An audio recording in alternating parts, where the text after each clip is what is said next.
Salam, bugün sizlərə tərəfimizdə tez-tez müraciəti səbəbi olan uşaqlarda yastı pəncəlik haqqında qısa məlumat verəcəm.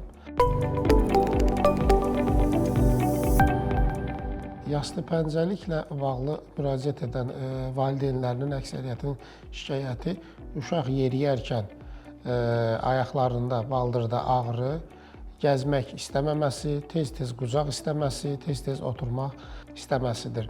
Öncəliklə onu bildirim ki, yastı pəncəlik və ya pes-planus dediyimiz anadan gəlmə bir haldır. Yəni sonradan formalaşan bir xəstəlik və yaxud da hal deyildir. Uşaq anadan olduqda bütün uşaqların ayaqlarının altı yastı olur.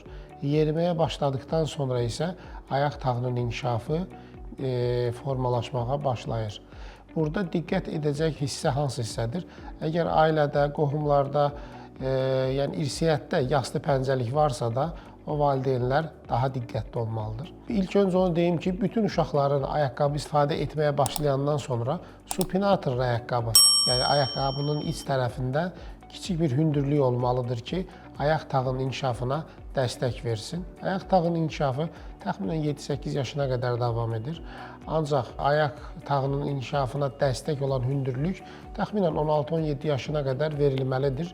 Çünki ayaq tağının inkişafı 7-8 yaşında tamamlansa da, ayağının özünün inkişafı isə 16-17 yaşına qədər davam edir.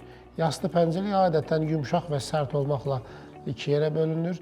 Daha çox sərt yaşlı pəncəliklər şikayətə səbəb olur.